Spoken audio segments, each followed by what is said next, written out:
अदाएं ऐसी जिस पर लाखों हो जाएं कुर्बान।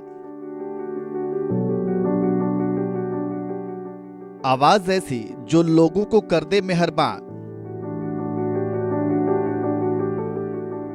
जिसकी अदाकारी के हैं करोड़ों कदरदान। जिनकी आंखों में है नमकीन मस्ती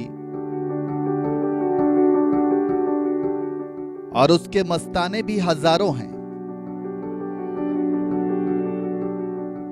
कभी ये बनी मैडम माया तो कभी बनी उमराव जान। ये कोई और नहीं बल्कि ये है हिंदी सिनेमा की one and only beauty queen Rekha उर्फ उमराव जान।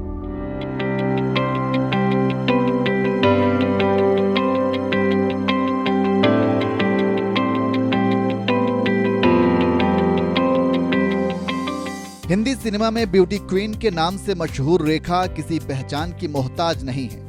रेखा आज भी वैसी ही चमकती हैं जैसे अपने शुरुआती दौर में चमका करती थी। रेखा के चाहने वाले आज भी उनकी एक झलक के लिए तरसते हैं। उनकी आंखों की मस्ती के आज भी मस्ताने हजारों नहीं बल्कि लाखों हैं। जी हां, और आज हम आपको इस वीडियो में ब्यूटी क्वीन रेखा के बारे में ही बताएंगे। हम आपको बताएंगे कि रेखा को बॉलीवुड की ब्यूटी क्वीन क्यों कहा जाता है, रेखा को आज तक उनके माता पिता का नाम क्यों नहीं मिला, रेखा की शादी और अमिताभ बच्चन के साथ अफेयर्स की क्या कहानी है, और रेखा बिना शादी के ही आज तक सिंदूर क्यों लगाती हैं। ये तमाम जानकारी हम आपको इसी वीडियो में देंगे, इसलिए इस वीडियो को अंत तक जरूर देखिएगा। तो चलिए शुरू करते हैं।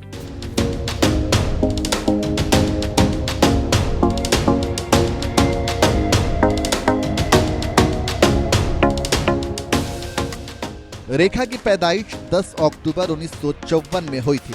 इनका पूरा नाम भानु रेखा गणेशन है। इनकी मां का नाम पुष्पावली और पिता का नाम जेमिनी गणेशन है। Gemini Ganesan south film industry में एक सफल अभिनेता थे। वहीं मां भी साउथ इंडस्ट्री की नंबर 1 एक्ट्रेस थी।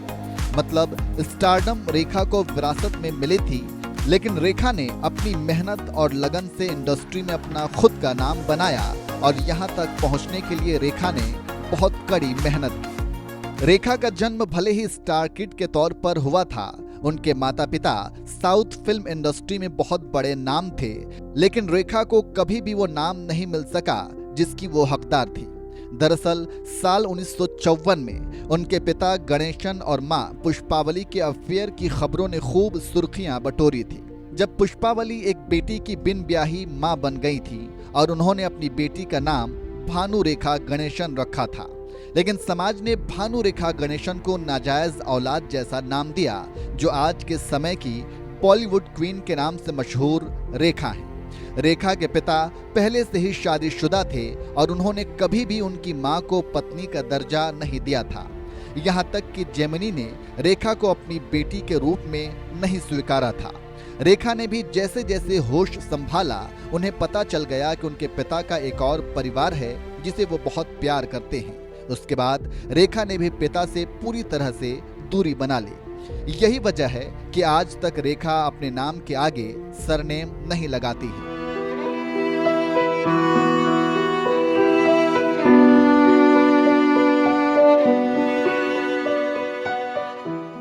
एक तरफ रेखा की मां बूढ़ी हो रही थी, जिस वजह से अब उन्हें फिल्मों में काम मिलना भी बंद हो गया था। वहीं दूसरी तरफ रेखा बड़ी हो रही थी और अपने परिवार के भरण पोषण के लिए फिल्मों में काम ढूंढने लगी थी। फिर एक दिन ऐसा आया जब उन्हें एक फिल्म में काम भी मिल गया।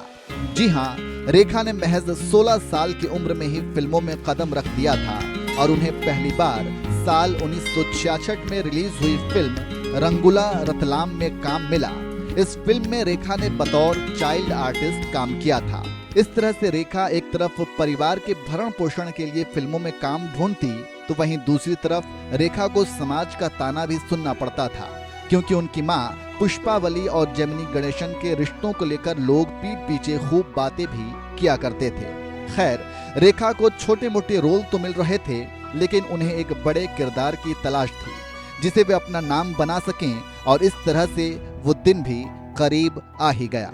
वो साल था 1969 का, जब रेखा को एक कन्नड़ फिल्म में बतौर लीड एक्ट्रेस अभिनय करने का मौका मिला। इस फिल्म का नाम है ऑपरेशन जैकपॉट नल्ली CID 999। इस फिल्म में रेखा ने मशहूर अभिनेता राज कपूर के साथ काम किया था और उनके काम को काफी ज्यादा पसंद किया गया था। इसके फौरन बाद रेखा को साल 1969 में ही बॉलीवुड फिल्म अनजाना सफर में काम मिल गया, लेकिन इस फिल्म के किसिंग सीन ने विवाद पैदा कर दिया, जिसके बाद ये मामला कोर्ट तक पहुंच गया। हैरानी की बात यह है कि इस किसिंग सीन के बारे में रेखा को भी पता नहीं था। रेखा इस बारे में अपनी biography Rekha the untold story में बताया था, जिसके बारे में लेखक यासिर उस्मान ने लिखा है। इस फिल्म में एक रोमांटिक सीन की शूटिंग के दौरान जैसे ही डायरेक्टर ने एक्शन बोला था तो एक्टर शिवजीत ने रेखा को जबरदस्ती किस करना शुरू कर दिया था। इस दौरान रेखा ने विश्वजीत को हटाने की खूब कोशिश की थी, लेकिन वो नहीं रुके। ये सीन लगभग 5 मिनट तक चला था। इस दौरान वहां मौजूद सब लोग सीटियां बजा रहे थे, लेकिन रेखा की आंखें नम थीं। हालांकि इन विवादों की वजह से ये फिल्म सालों तक लटकी रही। इसके लगभग 1 साल बाद रेखा ने साल 1970 में रिलीज हुई फिल्म सावन भादो के जरिए बॉलीवुड में डेब्यू किया और पहली बार बॉक्स ऑफिस पर हिट साबित हुई और रेखा रातों रात स्टार बन गई।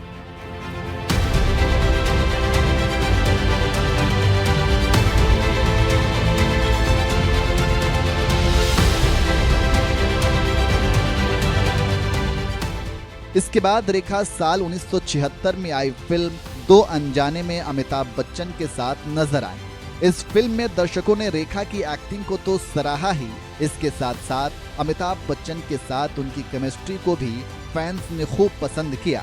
इसके बाद रेखा ने कई सुपरहिट फिल्में दी, जिसमें खून भरी मांग, मुकद्दर का Sikandar, mister Natwarlal, Suhaag, Judaai, Kamasutra, tale of love, Umrao Jaan, Silsila, खिलाड़ियों का खिलाड़ी, बीवी हो तो ऐसी, राम बलराम समेत और भी कई हिट फिल्मों में रेखा ने ताबड़तोड़ काम किया और इस तरह से फिल्मी दुनिया में रेखा एक वर्सटाइल एक्ट्रेस के रूप में छा गईं और दर्शकों के दिलों की धड़कन बन गई। रेखा अपने रियल लाइफ में जितनी सफल रहीं, उतना ही दर्द उन्होंने अपनी मां की तरह ही रियल लाइफ में झेला। जिस तरह से रेखा की मां अपने हमसफर को पाने के लिए सारी हदें पार कर दी थी, लेकिन फिर भी उनको हमराह नहीं मिला, ठीक वैसा ही रेखा की किस्मत में भी शायद लिखा था। रेखा को कई बार प्यार हुआ, लेकिन उन्हें हमेशा ही आखिर में धोखा ही नसीब हुआ। रेखा का नाम हिंदी सिनेमा के कई अभिनेताओं के साथ जोड़ा जाता है। जितेंद्र कुमार, विनोद मेहरा, संजय दत्त, अक्षय कुमार और अमिताभ बच्चन जैसे कलाकारों से रेखा का नाम हमेशा ही चर्चा में रहा, लेकिन इन सब में अमिताभ बच्चन के साथ इनकी लव स्टोरी आज भी प्रसिद्ध है।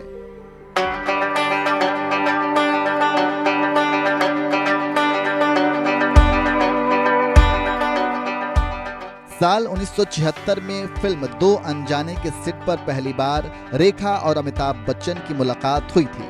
यहीं से दोनों की दोस्ती हुई और ये दोस्ती प्यार में कब बदल गया पता ही नहीं चला। दिलचस्प बात यह है कि जब रेखा और अमिताभ बच्चन एक दूसरे के करीब आ रहे थे तो अमिताभ बच्चन पहले से ही शादीशुदा थे। उनकी शादी 3 जून 1973 को जया बच्चन के साथ हो चुकी थी, जिसकी वजह से दोनों की प्रेम कहानी सुर्खियां बन गई थी और काफी विवाद भी हुआ। दोनों के प्रेम का परवान चढ़ता देख इंडस्ट्री में ये कहा जाने लगा था कि रेखा और अमिताभ कभी भी एक दूजे के हो सकते हैं। इसी दौर का एक मशहूर किस्सा भी है। जया बच्चन ने एक बार रेखा को अपने घर खाने पर बुलाया था। रेखा ने दावत कबूल भी कर लिया और वे यही सोच कर गईं कि जया बच्चन उन्हें खूब बुरा भला बोलेंगी, लेकिन ऐसा कुछ भी नहीं हुआ। जया बच्चन ने रेखा की खूब खातिरदारी की, लेकिन खाना खाने के बाद रेखा जब जाने लगी तब जया बच्चन उनसे सिर्फ इतना कहा कि मैं अमित को कभी नहीं छोड़ूंगी। रेखा को तभी लग गया था कि उनका प्यार उन्हें कभी नहीं मिलेगा और हुआ भी ऐसा ही। रेखा को अमिताभ बच्चन कभी नहीं मिले और इस तरह से दोनों की लव स्टोरी अधूरी रह गई। इसके बाद साल 1990 में रेखा ने बिजनेसमैन मुकेश अग्रवाल से शादी कर ली, लेकिन कहा यह जाता है कि रेखा की ये दूसरी शादी थी। इससे पहले उन्होंने 80 के दशक में छुप छुपाकर विनोद मेहरा से शादी की थी। लेकिन विनोद मेहरा की मां को यह रिश्ता मंजूर नहीं था, इसलिए दोनों ने अलग होने का फैसला किया। खैर, रेखा किसी भी तरह से अब सेट होना चाहती थी, इसलिए उन्होंने 1990 में बिजनेसमैन मुकेश अग्रवाल का हाथ थाम लिया। लेकिन ये शादी भी ज्यादा दिनों तक नहीं चली। बताया जाता है कि शादी के 3 महीने के बाद पता चला कि उनके पति मानसिक रूप से बीमार थे और इस वजह से रेखा ने उनसे दूरी बना ली। फिर एक खबर आई कि उनके पति मुकेश ने छत के पंखे से लटककर आत्महत्या कर ली। तो इस तरह से रेखा को कभी उनका प्यार नहीं मिल पाया। रेखा पर्दे पर भले ही एक सफल अभिनेत्री रहीं, लेकिन असल जिंदगी में उन्होंने कई उतार चढ़ाव देखे। रेखा ने अपने 50 सालों के करियर में 180 से भी ज्यादा फिल्मों में काम किया, जिसके लिए उन्हें कई अवार्ड्स भी मिल चुके हैं। रेखा को 3 बार फिल्म फेयर अवार्ड मिला, 2 बार बेस्ट एक्ट्रेस का अवार्ड मिला, 1 बार बेस्ट सपोर्टिंग एक्ट्रेस अवार्ड मिला। फिल्म उमराव जान के लिए नेशनल अवार्ड से नवाजा गया। साल 2010 में पद्म श्री सम्मान से भी नवाजा गया। तो ये थी ब्यूटी क्वीन रेखा की जिंदगी से जुड़ी कुछ झलकियां।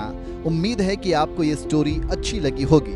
बॉलीवुड से जुड़ी ऐसे ही तमाम कहानियों के लिए हमारे चैनल को सब्सक्राइब कीजिए और बेल आइकन भी जरूर दबा दीजिए, ताकि हर स्टोरी का अपडेट आप तक पहुंचता रहे। कैसी लगी आपको ये स्टोरी, कमेंट करके अपनी राय जरूर दीजिए।